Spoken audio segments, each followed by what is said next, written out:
So the claim I'm responding is Planned Parenthood provides more benefits than it does harm, and the opponent's secondary claims were Planned Parenthood prevents unwanted pregnancies, Planned Parenthood has a lot more to offer, that was what he said, and then Planned Parenthood is the main healthcare provider for the poor. And I will be refuting my opponent's claims based on his bad evidence and and on an ethical issue. So my main claim is Planned Parenthood focuses on abortion, not family planning. And my supporting claims are Planned Parenthood leads to immoral behavior, Planned Parenthood does provide a few other services but focuses and pushes its customers on obtaining abortions, and the third one is Planned Parenthood is not the main healthcare provider for the poor. So my first claim is Planned Parenthood leads to immoral behavior such as ending someone's life. To start off, my opponent falsely stated that Planned Parenthood only does about 11,000 abortions a year. Well, according to Planned Parenthood's own fact sheets, this is on their website, they performed 329,000 abortions in 2010 alone. Also, my opponent constantly claimed that Planned Parenthood also provides a lot of other services besides abortion. He plugs this in every one of his arguments during his speech. Just goes to show that he was trying to shift the emphasis away from the abortion part of Planned Parenthood, and I will tackle this further in my second supporting claim. But to stay on the first one, according to Planned Parenthood's own fact sheets, Planned Parenthood performed 985,731 abortions between 2008 and 2010. That's about the size of the population from the city of San Francisco, so it's a substantial amount of abortions. And that makes Planned Parenthood the largest abortion provider in America. Also, Planned Parenthood does not stop unwanted pregnancies. It only kills the life of a human being.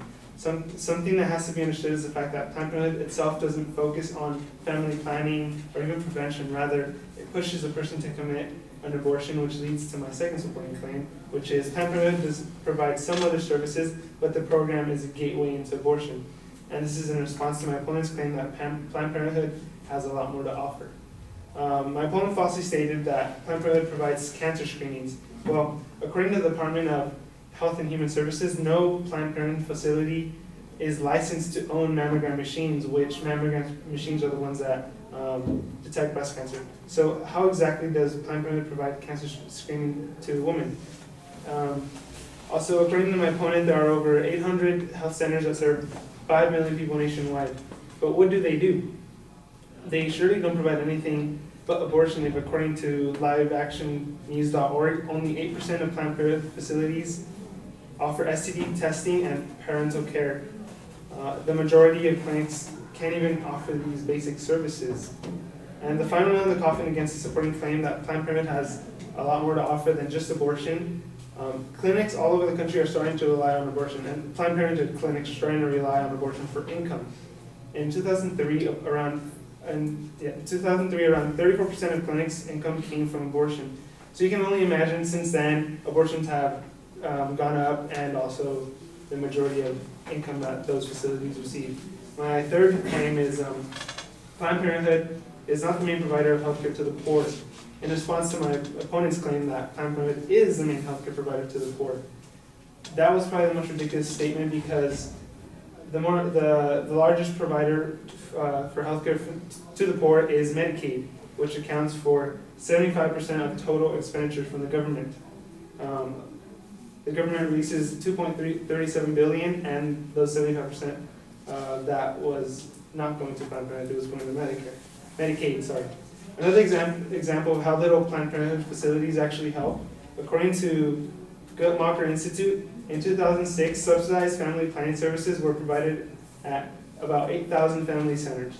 33% were at health department clinics, 27% were at community or migrant health centers, 20% were at other clinics, 9% were at hospital clinics, only 11% were Planned Parenthood centers. It's not even the largest provider of planning and family services for women. There are other alternatives that actually provide this family planning and help women and poor women, and they're just as affordable as Planned Parenthood, and they don't offer abortion. In conclusion, you can see that Planned Parenthood provides almost no alternative to abortion, and even pushes abortion for its profits. in reference to my opponent's claim, when you claim that Planned Parenthood provides more benefits than harm, and that harm is stopping someone from living, something is morally wrong.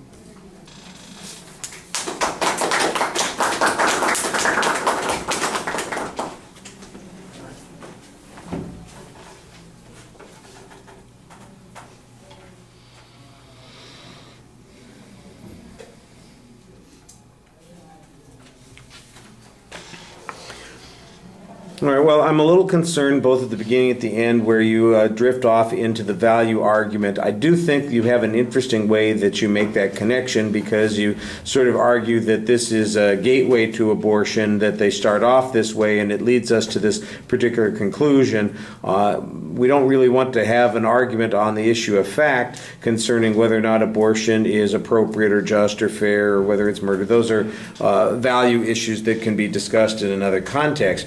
But for instance, the dispute over whether or not abortion is the main thing that Planned Parenthood does, or whether or not there are other services, I thought you did a very good job finding information that suggests that abortion, of course, is the primary funding of this process. And I think you can make the argument conditionally instead of trying to make it it's a moral argument. Just say, look, if anybody does consider abortion to be immoral, then Planned Parenthood is guilty of this immorality. There's not much dispute about that. All right, instead of saying that it is immoral, just put it in the conditional factual claim in that particular situation. Also point out that that is part of the controversy, that people object to funding for this particular purpose by the government, and that the funding of health services is one thing, the funding of abortion services is a different thing, and what are we funding when we provide money to Planned Parenthood? And then I thought you had, like I said, some good arguments about how they don't have mammograms, they don't have, only a small number provide STD testing for teens, and a very small number also provide family planning activities.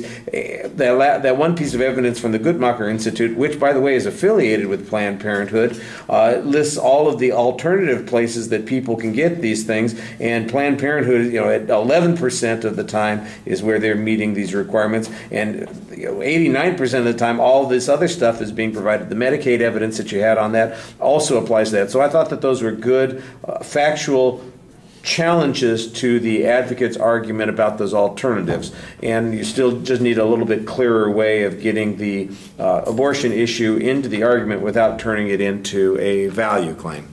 All right, thank you.